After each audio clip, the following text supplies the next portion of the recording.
hurling complaints, getting mad, attacking leaders, all crime all the time. These are the things that grab the headlines. What makes this a better place are the people and the programs that search for answers and solutions. This is a Channel 8 News special report, Answers and Solutions 2010. Here is Channel 8 General Manager, Mr. Glenn Drake. Hello, I'm Glenn Drake, General Manager for Channel 8. And of course, as a media broadcast company, we're taking the responsibility to take a stand in the community with the violence. For the next couple weeks, we will start a program called Answers and Solutions. It's not about pointing fingers, who's right, who's wrong. It's about preserving our community and preserving our young people. We start our first series tonight with Mr. Alexis George, coordinator or director coordinator for the Unity Coalition. That's correct? Yes, sir. And you've been working with our young people for quite a while. You just had the summit, which was a very successful summit this past weekend. Tell us what's your view and how you think about what's going on in our community today since you interact with the young people, because that's where it's all starting. Well, for what I've seen in the community, it's a lot of tension, a lot of frustration, particularly around the youths. The youths are really feeling like they've been, given a bad deal. They feel like they haven't had a good deck of cards to play with, and therefore they're going to use, the deck of cards to play whatever game they could play. So right now they are coming from a place of frustration and tension. They're highly stressed, and at this point really don't respect adults in the community at this stage. They would like to, but they don't see any real model for them. The funny thing about the youths, as far as my interaction with them, is that they think that we are basically are not doing the same things that we're saying. We're contradicting ourselves, and it's very important, as we say certain things and we tell the kids to do certain things, we have to watch our own behaviors in the community. Now you're saying we should lead by example. So with all the a lot of stuff, the bureaucracy going on in the government, with as adults, we're not setting a good example. You think that that's what's coming from? Yes, of course. You see, for the longest time, and I think that we have dropped the ball years ago. For the longest time, I think the adults in the community shifted away from the importance of really, doing civic duty. You know what I'm saying? And more focus on maintaining and getting that money or what have you. So when that shift occurred, it created some disparity, and of course within that disparity, dysfunction came into play.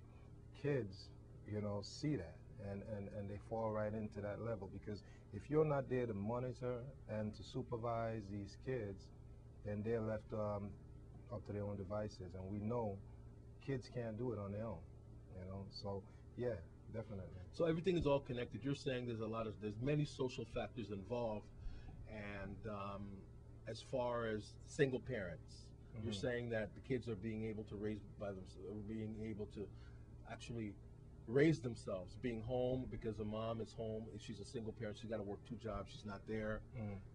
They got to prepare their own meals, microwave meals, and you have so the kids are out there. There's not many after-school activities that the kids. A lot of things have changed since then. Yeah. So, there's a lot of it could go to economics, a lot of social ills, but I think everything is all connected. What's your take on that? Well, it's funny that you mentioned the word economics, and this is something that I've been dying to share with folks, is that, Glenn, do you think the economy is bad? If I think the economy is bad, well, the experts say that.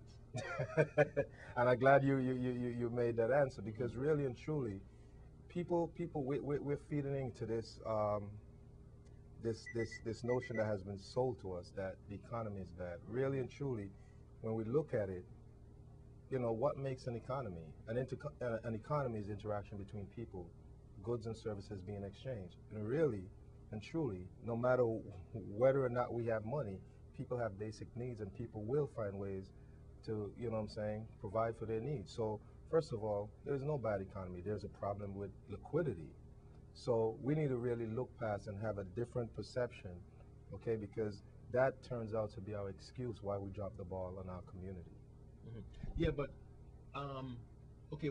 I mentioned, I mentioned two things. I mentioned social factors. I mentioned economics. What about, support? I mean, a lot of, you're getting a lot of reports that parents are not actually going out and supporting. There's PTSA meetings, there's PTA meetings. They're saying parents, Little League baseball, a lot of different sporting events. They're saying when you go there, the parents are not there. I can agree with that too, Glenn. We got to ask the question why they're not there, and we got to ask the question, really, looking at the entire community and saying whether or not people really do feel connected to the community. Remember, this community has been so like fragmented by so many different subgroups within the community. A lot of people really don't feel like they're a part of this community, or they really don't feel welcome. So first of all, there's a lot of conversations that needs to be had around really healing the community. Okay, there's so many different factors. There are individual factors in terms of the family that needs to be dealt with, and of course, you're talking about across the community. There are those factors that don't allow people to really buy in because they don't feel welcome. One of the things is that people really don't have a vested interest in the community. They only have a vested interest in themselves, and therefore the conversation has to change. Do you think that that's coming from the top when you're saying vested interest? Do you think the leadership is showing that as far as the, different branches of government? Well, I gotta say this, oftentimes we like to point fingers, and there's an old thing that he says, watch how you point, because where you point, you gotta look at how many point back to you. First of all, it starts with the individual. You know what I'm saying? You gotta hold yourself accountable. First of all, we need to move from a place of being, feeling like we're entitled to something. Codependent on the government? Exactly, asking government to do everything. Recognize that the people are the government, and that we're the ones that put people into position, and we need to hold them accountable and ourselves accountable as well. You know what I'm saying? When we get to that place, when we can honestly say, hey, I'm taking up responsibility for my own actions, then I can begin to hold the leaders in our community for their actions. But yes, it starts with us first, and then it permeates throughout all levels of, of our community, government and all. I mean, this is our first show, our first show in the series of Answers and Solution. And for the next couple of weeks, we'll have people from government, people from civic organizations. We'll have people who's been incarcerated, people from all demographics, all walks of life who's going to be on the show. You did mention we even little people from sporting events and different activities who work with our young people. I started off by asking you basically, what you think is happening with our young people and why the crimes are occurring and stuff like that. And we touched a lot of different things in a short time. What do you think are some of the solutions? Solutions. Solutions are easy. I mean, these things are really, first of all, I think we need to go to these people, to the kids, to the people that are actually committing the crime, and get them engaged in a conversation, because 9 times out of 10, the solution lies with them. A lot of times, we as adults, we seem to look at, the problems and, people's reactions and say, what's the solution? If the kids are the ones that are doing the crime, then don't you think they have the solution? So my thing is, first of all, is beginning to engage youth in the conversation, because I think more and more as we bring them in, then you'll begin to see an overwhelming change in the community. Kids feel left out. I know that for a fact. Let me give one example, Glenn. I was walking downtown one day, and I walk across. This was 4 people, 3 women and a man. And they were talking, and one of the things that they said that really disturbed me was, one person says, man, children nowadays are the spawn of Satan. Now, if we as adults in our community, and that was just them that said it.